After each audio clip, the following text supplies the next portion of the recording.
Hello, everyone. Today I will bring you a controversial criminal case in China. This is the story of Zhang Koku, a 36-year-old man sentenced to death by the court for killing 3 people.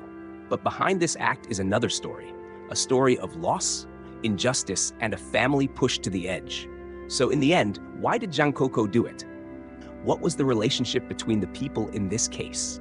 And why did many Chinese people stand by his side, opposing the death sentence? Let's turn back time to understand the cause and the events of this case.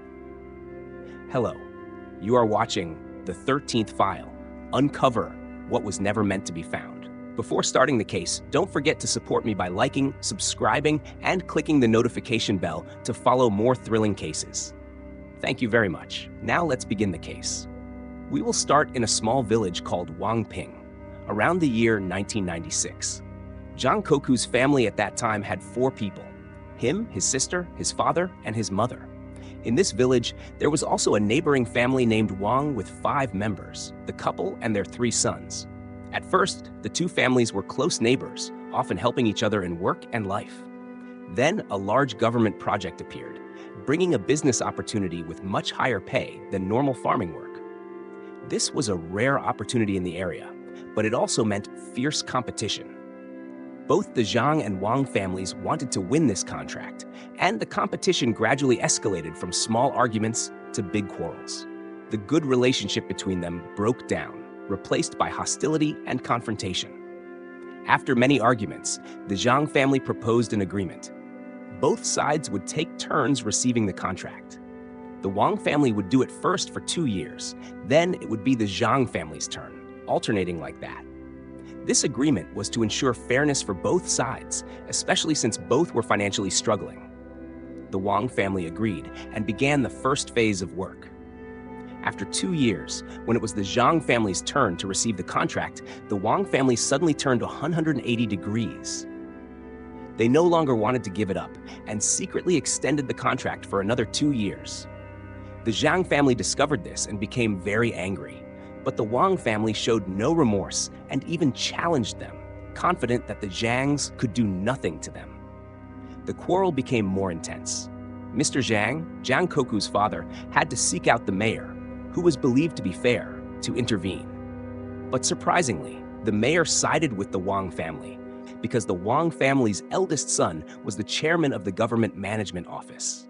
The situation became unfavorable for the Zhang family, while the Wang family grew stronger. On January 27, 1996, a heartbreaking event occurred. When Mrs. Zhang, Zhang Koku's mother, was taking her 2 children home, the Wang family's second son was exercising nearby. The 2 sides got into an argument. Mrs. Zhang spat at the young man, and he responded with a slap. The scuffle quickly escalated, even though Mrs. Zhang was old and frail.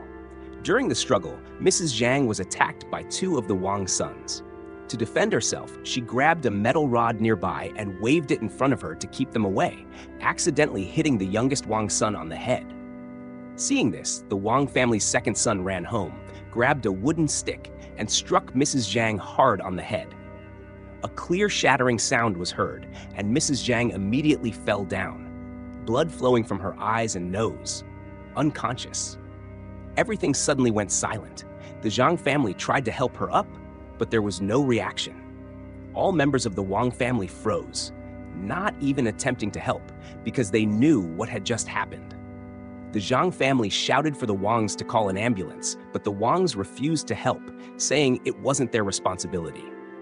Because ambulance fees were extremely expensive, beyond what the Zhang family could afford, and since there was no hospital in town, Mr. Zhang had to run to the mayor to ask for help. Finally, with the mayor's intervention, even though unwilling, the Wang family had to call a vehicle to take Mrs. Zhang to the hospital. That night, Mrs. Zhang was declared dead. The Zhang family immediately reported to the police, who came to perform an autopsy right at the Zhang house, a scene no one wanted to witness. All of this happened before the eyes of Coco, who was then just 13 years old.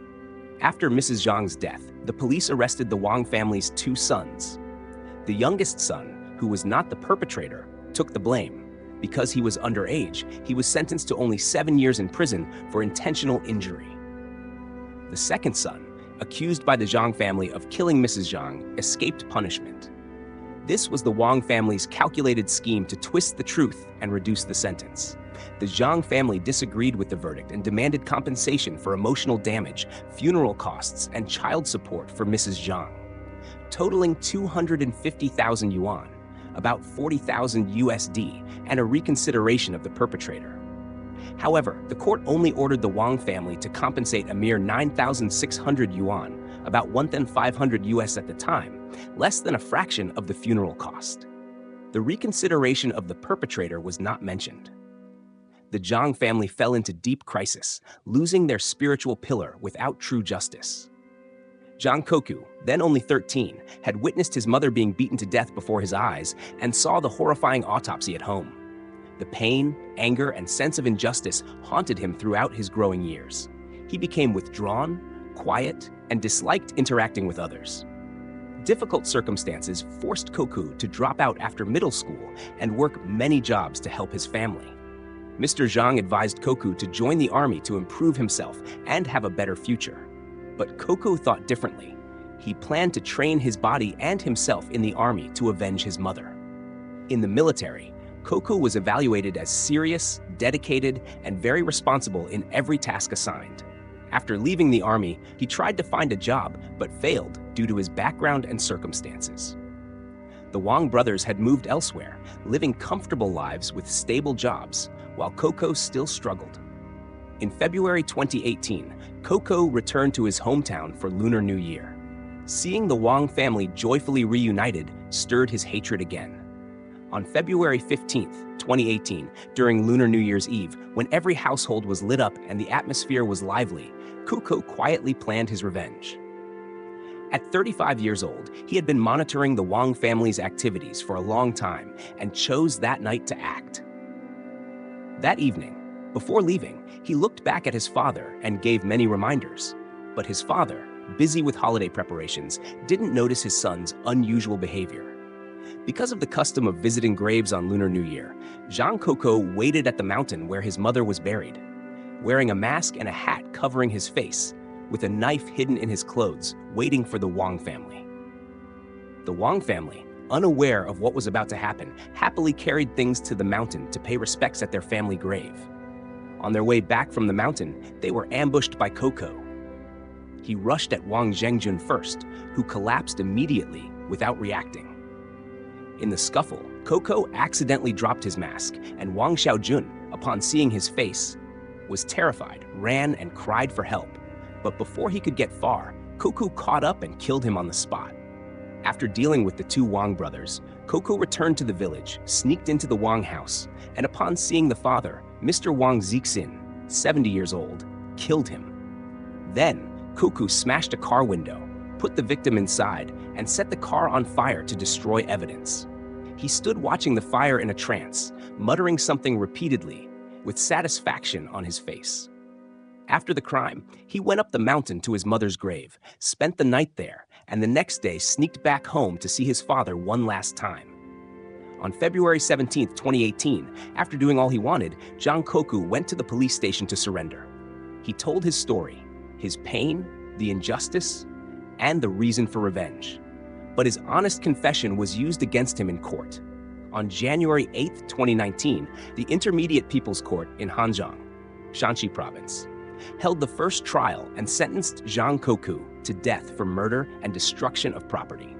He was deemed to have acted intentionally and with extreme cruelty, with a well-prepared plan carried out exactly on Lunar New Year's Eve 2018. Mr. Zhang, hearing this, was devastated, but still tried to save his son. Before the appeal trial on April 11, 2019, he borrowed 150,000 yuan to request a psychiatric evaluation for his son from the Beijing Appraisal Agency. The evaluation concluded that Koku suffered from paranoid personality disorder due to the incident at age 13, limiting his criminal responsibility. But the court rejected all the documents and expert testimonies. The court stated that the Wang son who injured Koku's mother had been punished, but Koku still harbored hatred and committed a cruel crime. The death sentence was upheld. Immediately, a wave of public opinion erupted, with many Chinese people opposing the sentence, saying it was too harsh, while other murderers had been given lighter punishment. Some said Coco was simply a man pushed to the edge by society, trying to seek justice in his own way. On July 17, 2019, Zhang Coco was executed. His last words to his father were, "Dad, it's okay." Mr. Zhang, Coco's father, refused to accept his son's ashes because he could not accept the injustice of the case. He even said, "Throw my son's body into the river so he can be free." Friends helped bring the ashes back, buried without a funeral, without ceremony. Family and supporters still remember and grieve over the incident.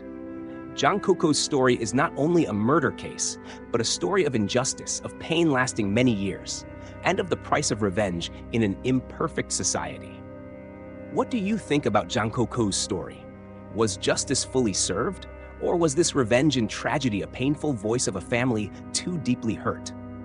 Leave your thoughts in the comments below, and don't forget to like and subscribe to support the channel. Thank you for watching.